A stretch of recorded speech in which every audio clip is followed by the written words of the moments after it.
Initiating moisture.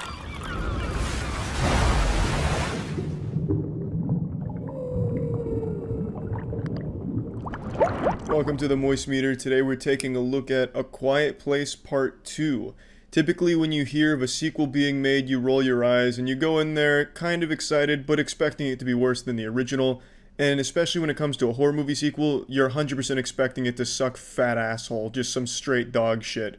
And off the top of my head, I can't think of a horror movie whose sequel was any good at all. Also, John Krasinski himself said he didn't really want to do a sequel to A Quiet Place, even though he left a couple of plot threads open in the first movie to explore later on potentially. He said he didn't really want a sequel to it. So, before going to see this movie, I kind of expected it might be a bit of a cash grab, just the producers trying to suckle on the sweet bosom of Krasinski one more time and milk the franchise. I thought it was going to be a bit soulless. But I couldn't have been more wrong. This movie absolutely slaps. I was extremely excited to see that there wasn't some crazy time jump that a lot of sequels do where it was like 500 years into the future. Alright, all those characters you love in the first movie, they're dead now and no one remembers them. So let's pick up here. This movie picks up exactly where the first one leaves off and continues the story. I hate when movies have that fucking cop-out where they don't feel like putting any effort into writing, so they're like, okay, let's just have a big time jump and just come up with new shit. This movie picks up everything and continues it. I love that. And the movie gives you day one. What happened on day one, it shows you the pure pandemonium and the chaos when the monsters first start showing up in the world, and how the Krasinski and his family handle it and what they go through on the genesis of the nightmare. It is beautiful. This movie is filmed perfectly. That's never even something I really talk about because for me it doesn't matter too much.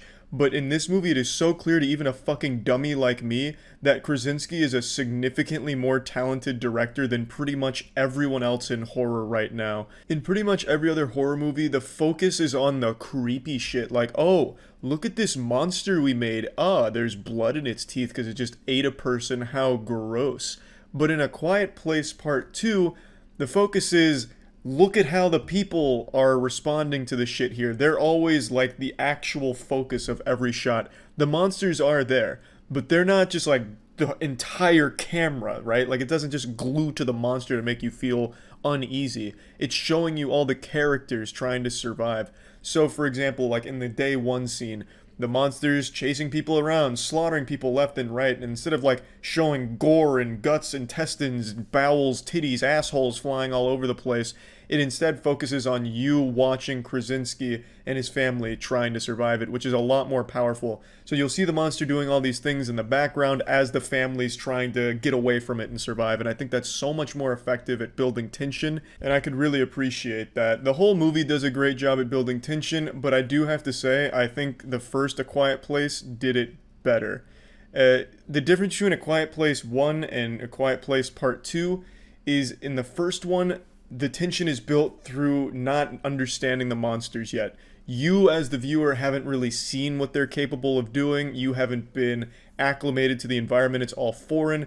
And as far as you know, the fucking things are invincible. It could be Superman hunting people down out there. A Quiet Place Part 1 is able to build tension through just the unknown. That's always one of the most powerful elements of a horror movie, is making the viewer use their imagination. That's always going to be the scariest part of horror movies. Once you show them, then that kind of goes out the window. But it's not really like a bad thing, because A Quiet Place is built more on its characters than its monsters, in my opinion, and how they're always making smart decisions. Quiet Place Part 1, they have an incredible setup at the farm that's super thorough and well thought out. It's genius. And in Quiet Place Part 2, they're still smart. They're still making very smart decisions. So that continues, but now that you've seen the monsters, you know their weakness, you've seen them die, it loses that little bit of like, what the fuck is it? How the fuck are they gonna survive these things? Because now you kind of understand where things could go. You've seen the boogeyman, and you've seen him bleed. You've seen him flaccid, he's not as scary anymore. So that element of the unknown is gone, so I don't think the tension buildup is quite as strong as it was in the first one, but it's also not like a fault of the movie here. It's a sequel. Like, what the fuck are they gonna do? Introduce a new monster? Oh, here's this monster, and now here's a monster that hunts by the smell. It can smell the future. You know, like, obviously they were gonna use the same monster that you've now seen the weakness of, so it's not like anything they could really do about that. I'm just saying I do believe the first one did it a little better just because, it was so brand fucking new. This movie is still extremely good. When it's building tension, it does it better than pretty much anything else in the genre that I can think of. It really is an extremely great movie. A very simple plot. Go here, do this. Bang. That's about it. There's nothing convoluted where they need to time travel in order to stop a meteor from crashing into Earth that unleashes aliens or something. It's very simple.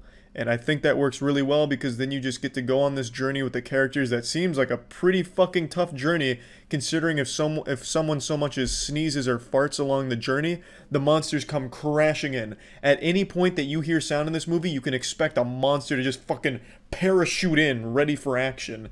So in this very scary world, they go on an extremely dangerous adventure, and it is an absolute joy to watch. Another rare thing that I mentioned in A Quiet Place Moist Meter from 3 years ago is that the acting was incredible. And I'm going to mention it again here because the acting really is fucking incredible. Like when a character's in pain, you can feel it. Like it really looks and sounds like the characters are in pain.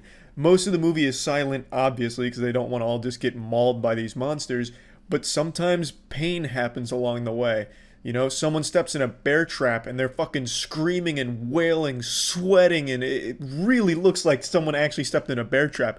I honestly wouldn't be surprised if a year from now, the actor playing the character comes out and just says, yeah, John Krasinski just made me step in a bear trap so the scene looked really real. What you see on screen is actually how I responded to stepping in a fucking bear trap.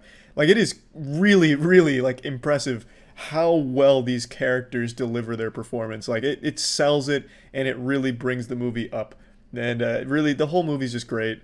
I'm not going to get into anything spoilery, but it's a really fun movie that is a really good sequel. I think it's just as good as the original. So, plugging A Quiet Place Part 2 into the Moist Meter, I'm giving it a 90%. I don't think it's better than the original, and I don't think it's worse. I think it's just as good, and I think it's about as good as a sequel could possibly be. To be honest, it is really, really well done, and I truly think between A Quiet Place 1 and 2, John Krasinski has created a horror movie staple. These are really masterclasses in the genre, if you ask me. It's a unique concept executed beautifully. Helix. As I've mentioned in the past, it is extremely important that you have the right mattress to be getting a good night's rest. It is important to your overall health. The one thing you should never skimp on is a mattress, and Helix mattresses are some of the best that you can find. Helix mattresses aren't just like a cookie cutter thing. They have a unique sleep quiz that you take that'll match your unique body type to a mattress that fits you best. Mine personally, I used to wake up with low back pain because my mattress was too soft, but Helix mattress noticed that my mattress may have been too soft and got me something a little bit more firm. Not super firm, I wasn't, sleeping on rocks, but it was firm enough where my back wasn't drooping in the night, so I didn't have the low back pain with the Helix mattress. So the sleep quiz really does help match you to a mattress that'll fit. Helix mattresses offer free shipping right to your door. They come rolled up in a box so it's easy to set up, and they also come with a 100-night sleep trial, so you get more than 3 months to make sure you love it, and if you don't, Helix will pick it up for you and you get a full refund. If you're interested in trying Helix mattresses for yourself, you can go to helixsleep.com/moist to get up to $200 off your Helix mattress, plus 2 pillows for free. That's helixsleep.com/moist to get up to $200 off the mattress and 2 pillows for free.